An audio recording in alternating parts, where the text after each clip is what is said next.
ఇవాళ మనము ఇమ్యునోథెరపీ గురించి తెలుసుకుందాం. అసలు ఇమ్యునోథెరపీ అంటే ఏంటి? ఇమ్యునోథెరపీ అనేది ఒక ఓరల్ డ్రాప్స్ కానీ, టాబ్లెట్స్ కానీ, ఇంజెక్షన్స్ కానీ ఇచ్చే ఒక మెడిసిన్. ఈ ఇమ్యునోథెరపీ అనేది స్టెరాయిడ్ కాదు, మెడిసిన్ కాదు. ఇది మన యాంటీడోట్ లాంటిది. అంటే ఈ యొక్క ఎలర్జెన్ ట్రిగ్గర్లో ప్యూర్ ప్రోటీన్ని సెపరేట్ చేసి దాన్నే మనము ఓరల్ డ్రాప్స్గా లేదా ఇంజెక్షన్ ద్వారా ఇస్తాం. దీనివల్ల మన బాడీలో ఒక ఇమ్యూన్ సెల్స్ ఏదైతే ఉంటాయో అది ఎలర్జీకి సిమ్టమ్స్ రాకుండా ప్రివెంట్ చేస్తుంది. యూజువల్గా ఎలర్జీ సిమ్టమ్స్ ఎందుకు వస్తాయి? మన బాడీలో ఉన్న memory cells or white blood cells యొక్క భాగాలు ఏదైతే ఉన్నాయో అది ఎప్పుడైనా మనం ఒక పదార్థానికి ఎలర్జిక్గా ఉన్నప్పుడు ఆ పదార్థం గాలితో కాంటాక్ట్ అయినా లోపలికి తీసుకున్నా మన బాడీలో ఐజీఈ అనే ఒక రసాయన పదార్థాన్ని అవి తయారు చేస్తాయి.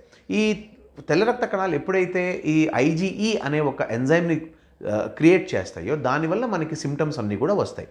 ఎప్పుడైతే మనం ఇమ్యూనోథెరపీ తీసుకుంటామో ఐజీఈ అనే సబ్స్టెన్స్ రాకుండా దాన్ని ప్రివెంట్ చేసి ఐజీజీని ప్రొడ్యూస్ చేస్తుంది. దీనివల్ల మనకి ఎలర్జిక్ సిమ్టమ్స్ రాకుండా మనకి ప్రివెంట్ అవుతుంది. కానీ ఇది ఎవరు తీసుకోవాలి, ఎలా తీసుకోవాలి అనేది కొంచెం చెప్తాను. ఇది ఎలర్జీ ఉన్న పేషెంట్స్, ఎప్పుడైతే మనకి ఎలర్జీ పేషెంట్స్ నా దగ్గరికి వస్తారో వాళ్ళకి ఎలర్జీ టెస్టింగ్ చేసి దేని ద్వారా అయితే వీళ్ళకి ఎలర్జీ వస్తుందో అని తెలుసుకున్న తర్వాత దానికి సంబంధించి ఇమ్యూనోథెరపీ స్టార్ట్ చేయడం జరుగుతుంది. ఇది యూజువల్లీ ఓరల్ డ్రాప్స్ కానీ, ఇంజెక్షన్స్ కానీ, ఓరల్ ట్యాబ్లెట్స్ కానీ ఇస్తాం. ఈ ఓరల్ డ్రాప్స్ పొద్దున్నే పరగడుపున ఎంటీ స్టమక్ మీద నాలిక కింద 2 minutes ఉంచుకుని తర్వాత మింగాలి. ఇది తీసుకునే ముందు తర్వాత 30 minutes పాటు ఏది తీసుకోకూడదు, తాకూడదు, తినకూడదు. అండ్ ఈ యొక్క మందు ఎలా పనిచేస్తుందంటే మన ఇమ్యూన్ సిస్టమ్ మీద డైరెక్ట్గా పనిచేస్తుంది. కొంతమంది ఏం డౌట్లు అడుగుతారంటే దీంట్లో స్టెరాయిడ్స్ ఉంటాయా, ఏమైనా హానికరమా అని అడుగుతారు. దీంట్లో ఎటువంటి స్టెరాయిడ్స్ ఉండవు, ఎటువంటి హానికరమైన పదార్థాలు ఉండవు. కానీ ఇది ఎవరికైతే ఎక్కువ సిమ్టమ్స్ ఉంటాయో వాళ్ళకి స్టార్ట్ చేయకూడదు.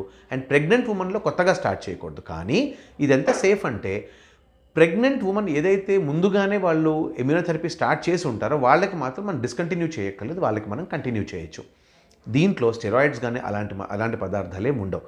ఇది చాలా రీసెర్చ్ చేసిన తర్వాత మార్కెట్లోకి ఎన్నో సంవత్సరాల నుంచి ఉన్నాయి. కానీ మనకి ఇక్కడ అవగాహన కొంచెం తక్కువ. ఇది చాలా సేఫ్ అయిన మెడిసిన్, ఎటువంటి సైడ్ ఎఫెక్ట్స్ లేని మెడిసిన్. ఎలర్జీలో ది ట్రీట్మెంట్ ఆఫ్ చాయిస్ అని వరల్డ్ వైడ్గా యూజ్ చేసే మెడిసిన్లో ఇమ్యూనోథెరపీ ఒకటి మాత్రమే ఉంది. ఈ ఇమ్యూనోథెరపీ గురించి ఫర్దర్ వివరాల కోసం మమ్మల్ని సంప్రదించండి.